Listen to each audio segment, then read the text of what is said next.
Hello and welcome to Off the Shelf Reviews. I'm so mad excited for this series. And I'm Gary. And today we're going to review and discuss Saw, which released in 2004. From writers Leigh Whannell and James Wan, and directed by James Wan. Iain, why don't you give us the synopsis? Well, the story follows two guys who have just woken up in an abandoned toilet. We follow Cary Elwes playing Dr. Lawrence Gordon and Leigh Whannell playing Adam, who have both found themselves chained up inside this abandoned toilet. As they start to investigate what has brought them both to this room, we start to realise that actually not is all as it seems, and that these two are just participants in a larger game. I want to play a game.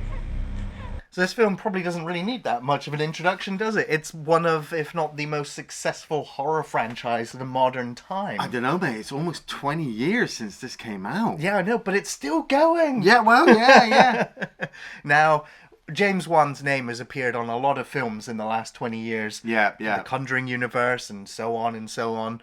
But these two writer-director friends from Australia, the moment they finished film school, they were like, we want to make a movie. What do? We know we need to do low budget because we've got no money. Yeah. And so they formulated an idea. They put together a short film to demonstrate the idea, which eventually Lionsgate Cinema picked it up and said, okay, come to America, because no one in Australia wanted to make this movie. So they had to come to Hollywood, and then they were given basically $1 million, near enough to make this film. And apparently the two of them, or a lot of the cast as well, agreed to work with a basic low salary. Right. And then decided to get residuals, essentially, a very small percentage of the success of the movie. Yeah.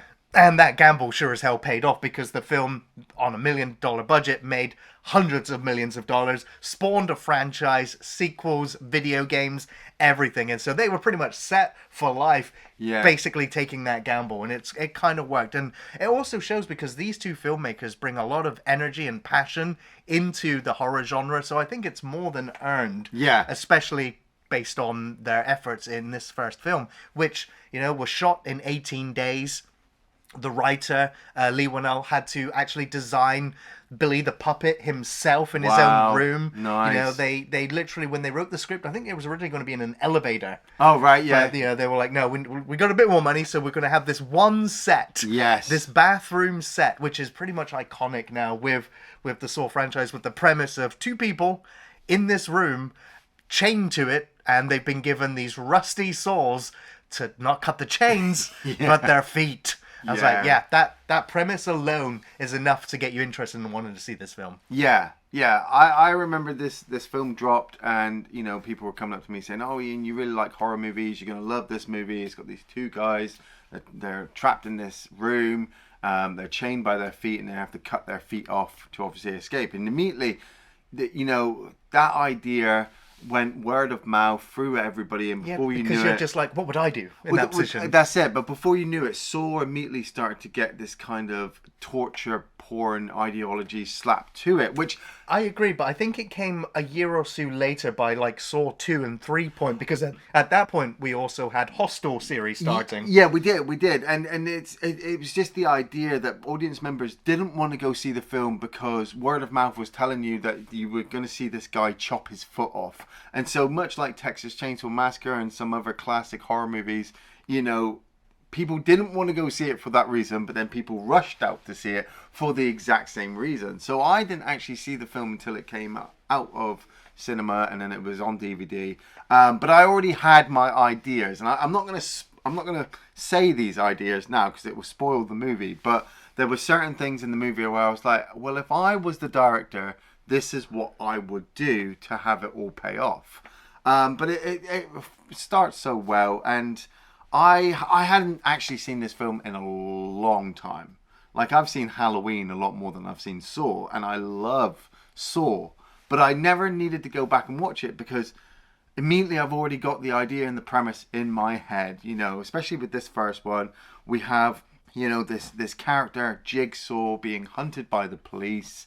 He likes to kidnap people, and put them in these really obscure, kind of over-the-top, elaborate death traps, basically. And especially with the first couple of kills that we see in this movie, you know, the later sequels would give you more clues of how you could get out your game. But in this one, especially, I was saying to Cary before, like the barbed wire man and the candle guy who's covered head to toe in some kind of flammable material. You know, these two guys are just completely written off right at the beginning. They're fucking dead. But the way I understand how the game would have been, you know, especially the candle guy with a room full of glass all over the place, he would have had some clue how to help him get out of the room. I mean, he was told, wasn't he, like, that somewhere on the walls is the combination to your safe, but the walls were covered in numbers. Fucking numbers! numbers! How do you know which is the right numbers? Well, It's like, you poor bastard. That's it. And they find his charred remains, and they're like, oh. Yeah. Now, I feel like, in rewatching this film, this actually felt like an anthology movie. And the wraparound story is Adam and Lawrence in this bathroom chained up, talking to each other, and then we get flashbacks, and then we get flashbacks within flashbacks. We do, yeah. And well, I mean, the entire franchise would continue with that trend, so much so that you're just like, now where in point in time am I? Like, I need a date to pop up, Iain. I don't know about you. Well, weirdly enough, the whole time while I was watching this film, I'm like, oh, so they just set Saw in the 7 city. right. Well, yeah, absolutely. We never know It's Cube meets 7, you know? And I have to say, like, the intro to the film, it like, straight away, it gets your mind going, like, what? How did he get in there? Where are they? Who put them there? What are they trying to do? Yeah. What must they have done to have earned to be tied up down here? And it's Adam who wakes up in the bathtub. Yeah. The water's still. He wakes up, panics. We see something flush down the hole, and then he gets out, and then he starts, questioning where he is, why he's tied up. He ends up calling out in the dark. They get the lights on. They see each other. And I'm just like... And there's also a dead body in the ground with blood everywhere. He's got a gun in his hand and a tape recorder in the other. I'm like, how did Adam get in the bathtub? Yeah. Because Lawrence, as we find out, was already awake at this point. So yeah, he clearly didn't get in there himself. He was asleep, or he was passed out, or drugged, and he just woke up. But with a dead guy there, so did somebody place him in there, then get out of the room quickly? I mean, how drugged would he have to be placed in the water and not wake up instantly? Yeah. But still enough drugged to wake enough up before that he drowned. Yeah. Yeah, it's a bit like, it's the first thing that happens in the film. So you already think about how he's there, not when you start thinking about it. It doesn't quite work, but you kind of just forgive it, I think, because... And this is what I love about the Saw franchise, and the little joke about it needed a timestamp and thing. This movie, this horror franchise, actually brought life back to horror movies for me because it wasn't so formulaic. I had to actually question, I had to ask, I had to wait for the movie to explain as it went along exactly what was happening. Yeah, okay, there were still questions. I would be like, oh, well, that doesn't work and that doesn't work. But it was like the writers actually had an idea, but didn't want you just to switch your brain off and go with it. They wanted you to actually ask your questions yourself. I absolutely think that's what kind of helps elevate this as, from generic horror thriller fare. Yeah. Is that there is something to think about, and as we go into it, there is kind of a morality to it. Yeah, it's brilliant. I love the morality behind this because we find Adam and Lawrence Gordon sat there talking to each other, and Cary Elwes, plays it so well. Like his, he done well in his movie career, but he had dropped off the public image for a little while until all of a sudden we find him chained up in a fucking bathroom somewhere, and it's he and Danny Glover himself as well. They bring kind of a bit more gravitas to the Saw franchise in this first movie. We don't really get it anymore in the later sequels. But in this one, it really does work, especially with the fact that, that Dr. Lawrence Gordon kind of does explain to Adam a little bit. And kudos to Adam as well, played by Leigh Whannell. He's not an actor. Yeah, this is his first time acting, This is his first time acting, but he plays the scared, photographer, has no idea why he's there, hasn't done anything wrong in his life at all. Why the fuck is he chained here kind of thing. He is kind of the innocent, which is nice. And you're like, immediately you're like, well... Dr. Gordon's the bad guy. But as the film would go on, you actually start to realise actually they're kind of both innocent. They've just made some bad choices. Well, yeah, I mean, when they do finally work out how to get the tape player out of the dead man's hands and they play the tape, and Adam is literally put down by Jigsaw. He's just like, you're a layabout, you're a waste of life, you don't appreciate what you got, you're good for nothing, like, just kill yourself. Just like, oh. Now I see you as a strange mix of someone angry, yet apathetic, but mostly just pathetic. So are you going to watch yourself die today, Adam? Or do something about it? Here, give me the tape player. I need to hear what he has to say about me. It's like, oh, we've got your family, and if you don't kill Adam by 6 o'clock, your family's dead, and you'll never get out of here. And it's like, well, shit. Whoa. So Adam has basically been told, because they've also found these saws as well. Yeah. They tested, they're not going to cut through the metal. And so they kind of have the realization that he needs to cut himself free and get out before the other guy gets himself free and kills him to save his family. Yeah. But the two of them are kind of not wanting to believe that right yet. So they kind of work together, but that is, in an audience member, it's in the back of your mind the whole time. And it also makes you set up to not quite trust Dr. Lawrence. Of the two of them, he's the one who comes across as the shadiest. And I also think it's down to some of the film language as well. James Wan very meticulously chose to film Dr. Lawrence with more of a static tripod kind of camera, so that it kind of resembles some form of control. Yeah. Yet all of the shots with Adam are handheld. All shaky. They're shaky, they're close up, then they're wonky, and that shows the panic, the anxiety, the energy, or the difference between the two just through the camera work. Yeah. So it kind of puts you more in Adam's place than it does Lawrence's, which I thought was quite interesting. And it's also then Dr. Lawrence who starts to go, I think I know where we are. I have a feeling, this is a jigsaw trap. And then we cut to our first flashback, where we follow Detective Tapp, who is investigating these gruesome series of killings, following the jigsaw killer, as we find out about the guy in the barbed wire. We find out about the guy in the glass room who gets set on fire. Yeah. But it's the Shawnee Smith, the Amanda storyline, Yeah. which I think is one of the great sort of, vignettes within this film. And especially I think it is the Saw franchise's most iconic trap. Yeah.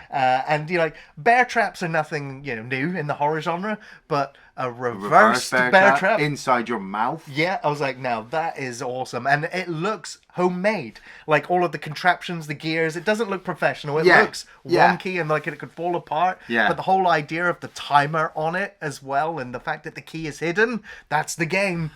But that's it. How long has she got? I think it's like a minute or two, but film time stretches. Like she completely stretches out. Like she's in her chair, she gets up, the wire pulls up, so the timer immediately starts. Yeah. We get those weird early 2000 flashy kind of quick edit fucking jumps all over the place. So it shows you like 30 seconds can happen really, really quickly in a minute. Right. I just want to say this film as well, they had a lot of problems in the editing stages of the film. Oh, wow. In terms of, it was shot, like I said, in 18 days. They rushed production. Yeah. And then when they were editing the film, they were like, oh, we don't have that shot. We don't have coverage of that. We don't have any coverage of this. We don't have any money to get all the actors back. No. So, hey, Leigh Whannell, put this wig on. It's mostly the actor, the writer-director in a lot of fake Shemp shots. Yeah. If you don't see the face, it's probably them filling in the costume. I was like, that's how they tried to save it in editing. But also, in the editing stages, they realized that the film kind of lacked a little bit of punch. Yeah. So they punched up some of those trap scenes extra music to give them that frenetic, frightened energy to it. Yeah. And I don't like it. I like the camera doing the 360 around. I thought that was cool. Yeah. But the amount of times the camera just edits in and out, and shakes so violently, I was just like, are you trying to cover something up here? Are you trying to pad out? Like, for me, it was so jarring and so...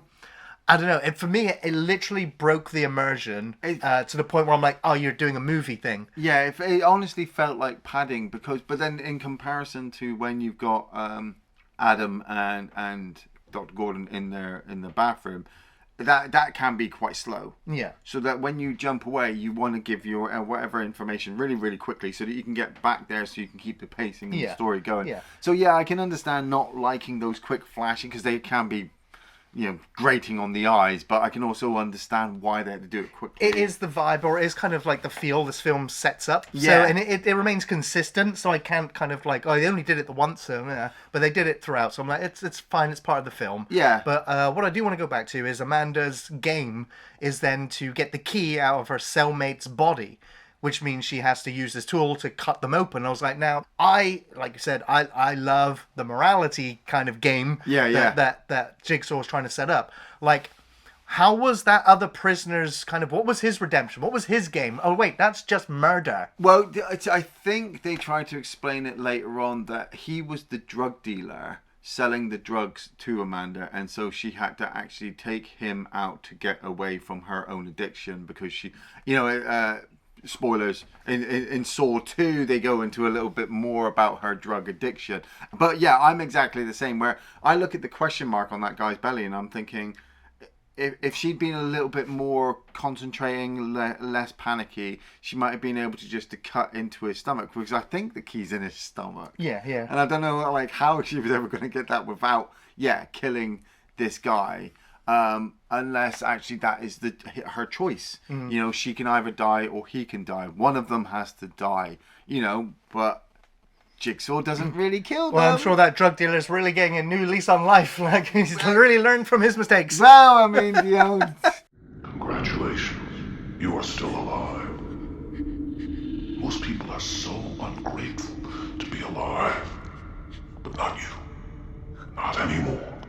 Jigsaw works in mysterious ways. But that's the thing that Danny Glover kind of brings with his Detective Tapp storyline, is that he wants to find Jigsaw, and he's closer than anybody I think has ever been in the entire franchise, really. He's right there. But he believes it's Dr. Gordon. And so we do actually see him and Ken Lung, playing Detective Singh, questioning Dr. Gordon, wondering if he's ever been involved in anything like this. Dr. Gordon even sees Amanda after she's dealt with her trap. And so as the film goes on, you notice a lot of red herrings. Like, they give you a bit of information, you go, oh, it's not that. Oh, wait, it's that. Oh, it's not that. Oh, wait, it's not that. And that will become a staple for the franchise throughout the series. But being a fan of the TV show Lost. Right, yeah. When you see Michael Emerson pop up in just a background, I'm like, don't trust him. Don't trust him. He's got an untrustworthy face. Oh, wait. That's the guy that's kidnapped Lawrence's family. Yeah. That's the guy that they're kind of following and got these camera shots of. I'm like, yeah, there's something wrong with that guy. Yeah. I knew it would be him. And because also we see them when they're in the bathroom, they end up breaking away one of the walls, revealing a camera in there, so they know they're being watched. Yeah. And it's because Detective Tapp is following Dr. Gordon. Yeah. That's how he becomes clued in that it might be Zip who is then involved in, so he ends up following him as well. Yeah. I mean, I love the flashback, because when Detective Singh and Detective Tapp, they do actually catch up with Jigsaw at one point. They see some graffiti in one of the Saw tape videos, don't they? They match it up to a gang territory. Or they localize it to a gang territory. They get to the warehouse. They come across this guy who's been trapped in a chair. Jigsaw turns up, brilliantly cloaked. The film hides you the revelation very, very well, and I think that's been a staple for me with the entire franchise. I know a lot of people dropped out very easily, but for me, what kept the movies going for me was the mystery. I had to wait to the end to work out how it all made sense. And so, like, they're there, they come across this guy locked in his chair, they come across Jigsaw, they've got him at gunpoint, they've got him arrested, and Jigsaw starts the trap and says to them, look, you can either capture me, or we can capture or you can save this guy. And you sat there like, why didn't fucking just Danny Glover just shoot Jigsaw in the ankle and be like, well, he tried to escape, so we saved him. But he runs off, Jigsaw runs off, Singh manages to shoot the fucking trap before it kills the guy. And I thought this was one of the brilliant kind of switches in the story, because Jigsaw pulls out a knife and slices Detective Tapp's throat. So Danny Glover is incapacitated. He's almost dying, and Singh chases after Jigsaw. And as he's running around the corner, he shoots Jigsaw in the back. And as he's making his way to the body, he trips a tripwire, and there's just fucking shotguns lined on the fucking ceiling. If you ever played the video game, Yeah, oh my God. those are everywhere. Those are everywhere.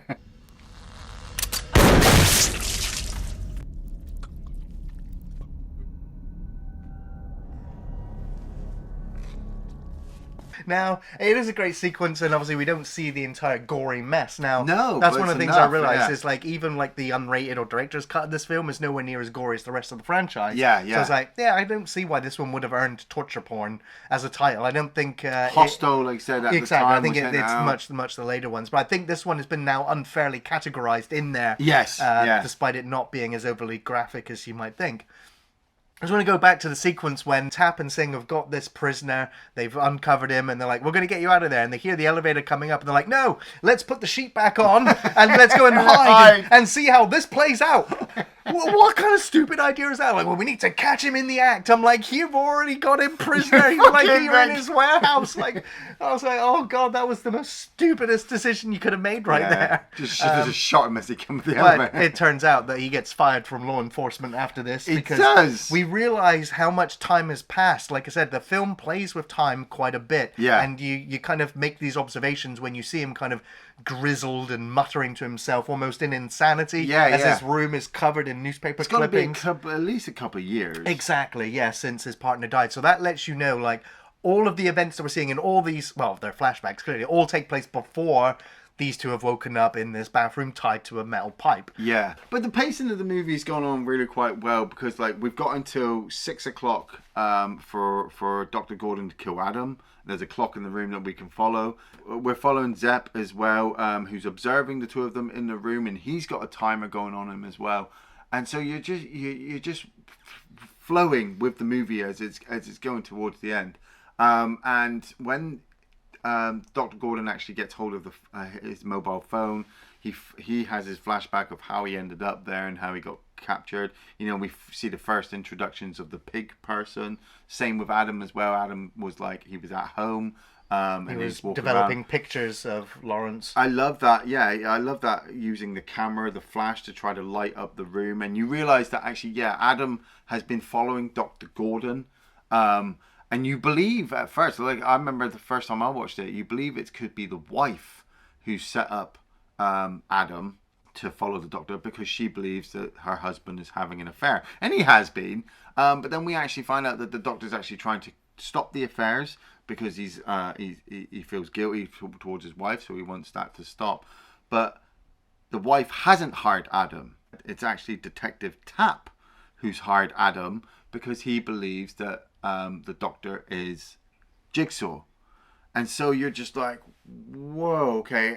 All these people, like, as an audience member, all these people are trying to capture each other because they all believe that each other is the bad guy. It really is. But And like yet none of them are. It's like a massive whodunit. Yeah. At this point, you like don't know who to trust because they're only giving each other so much information. So it works out that the two of them that woke up in this bathroom kind of one knew the other one. Yeah, definitely. And they both knew who Tap was because one's been interrogated by him, one's been hired by him, and so they start to unveil like what's actually happened and what's going on and who's pulling the strings. Yeah. And of course, there's points where, you know, Dr. Lawrence had the opportunity to poison Adam. He had this message that he got in a secret wall when the lights were turned off.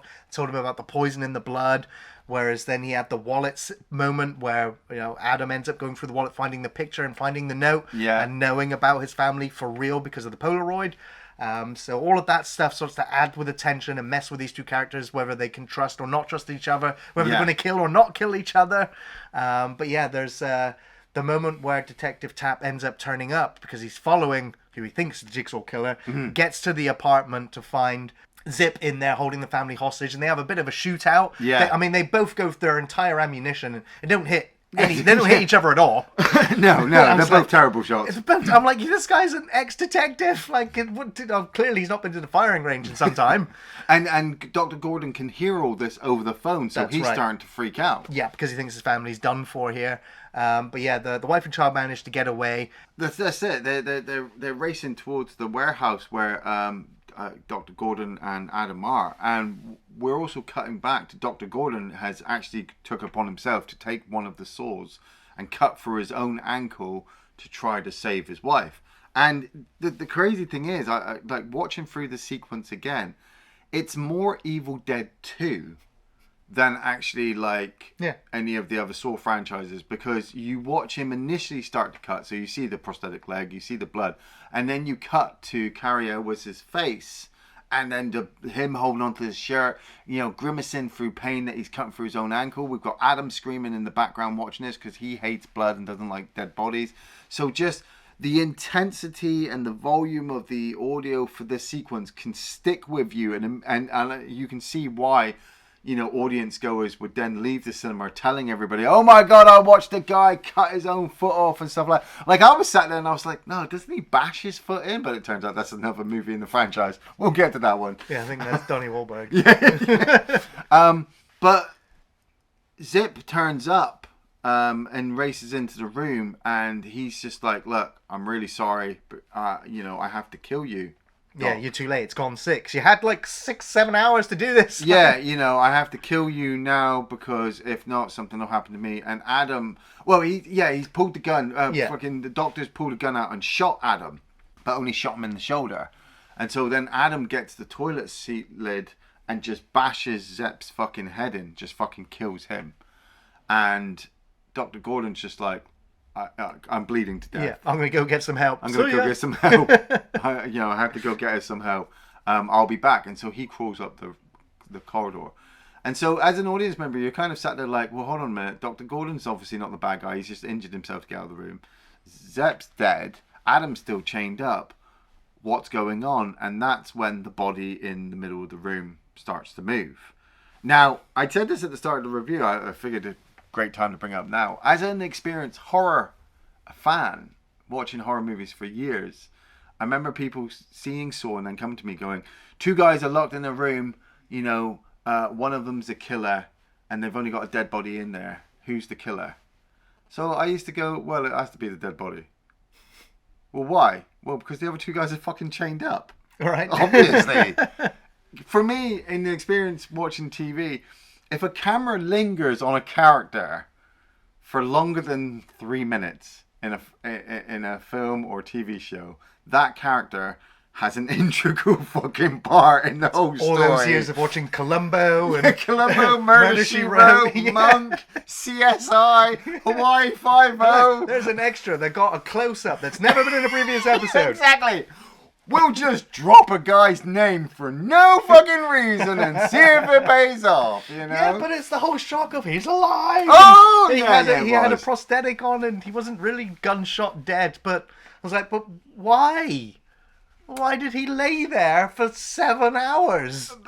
Because, like what Dina Meyer had said, the detective lady, she had said that Jigsaw liked to observe his victims, which...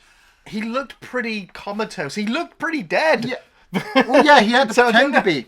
The way he'd explained it is that the person on the floor had enough poison in their bloodstream that suicide was the only option. So he was laying in the poison? No. Basically, he had injected himself with something to make him look dead. Yeah, so if they checked it, I can believe that, yeah. He would have been dead. The blood pool on the floor had poison in it. Yeah. That he dipped the cigarette into and he could have gotten it. And the gun had 1 bullet. It had no bullets. It had no bullets. He was given the bullet in his package. Right, so he got the bullet to put in the gun. So Jigsaw being there on the floor is just, I don't know. Is it like hiding in plain sight, you know? Yeah. I suppose the game is supposed to, if the key hadn't gone down the plug hole at the beginning, which Gary and I have been questioning this right from the start of the fucking review, is like, if that key hadn't gone down the plug hole, Adam would have been able to unchain himself immediately right at the start. Oh yeah, and just walk out. And game over. Well, no, not really walk out. The room would have still been locked. Yeah. But then it would have probably have given the doctor more insight to shoot him. Maybe, yeah. But he would have had to have cut his ankle out by then, and because he had to get to the gun, he didn't have the bullet at that time, so... That's it, yeah. He would have got out, no problem. Yeah, it just... At that point, maybe he would have just given Lawrence the key and they both would have walked out because they wouldn't have really known what was going on. That's it. Because Jigsaw will be laying there, wake up in 7 hours, like, where'd it go? Because Jigsaw kind of gets pulls it through, and we start to see all the flashing images pointing out all the information that the movie's been feeding us that we might not have picked up before, all the loose herrings, or the red arrows, and all that kind of shit. And to the point where he just gets up and goes, "Well, the key for that chain is in the bathtub," and it flashes to show that it's gone down the plug hole. And Adam's fucking freaking out, and he just goes, "Game over," and walks up to the door and shuts the door. Game over.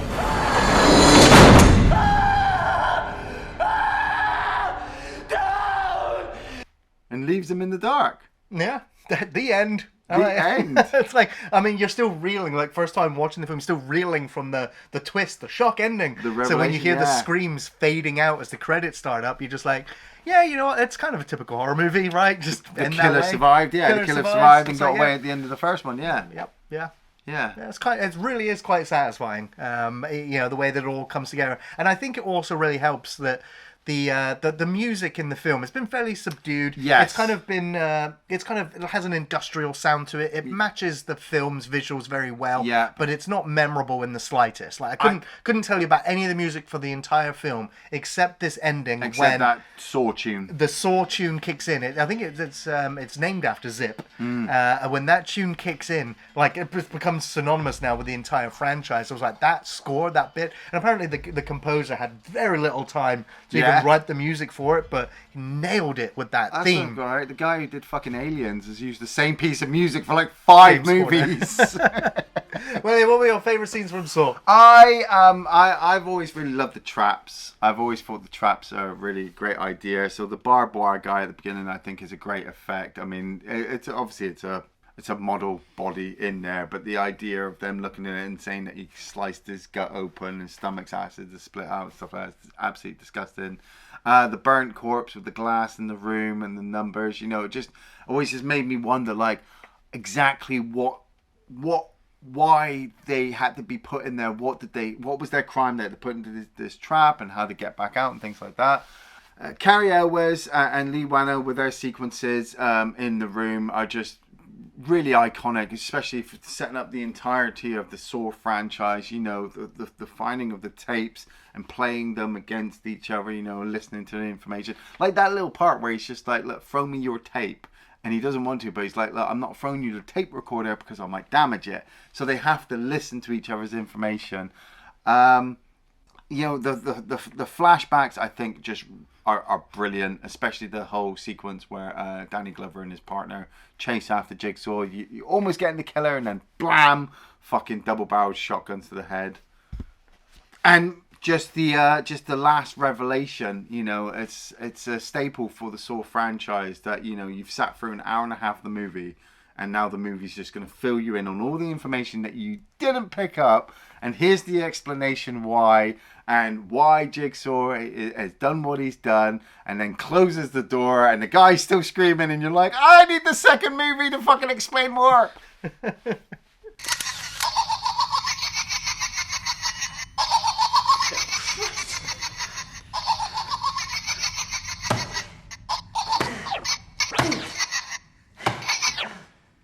Yeah, there's so many memorable moments in the film. First thing I want to bring up is Tobin Bell, who is the star of the franchise. Yes. Yet does, you know, is face down in a pile of blood this entire movie. So granted, he's in flashbacks, but he's covered. We don't get to see his face. We don't get to see him perform very much.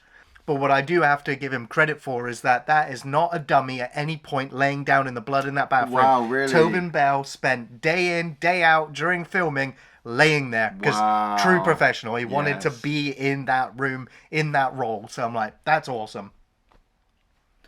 Why he decided that his character needed to be there, for reasons, I don't quite know, but I'll go with the fact that, you know, it looks cool, makes a cool twist. Yeah. Of course, I'm going to bring up Shawnee Smith. You know, she did one day of filming, but yet I think it's one of the most memorable scenes in the entire film. She really sold that predicament, that trap, and then the aftermath where she's being questioned about it and like, actually, Jigsaw helped me. You know, but I think she delivered it in a really believable way. I actually read as well that she never wanted to do horror movies, but she got hired by James Wan because he actually fancied her.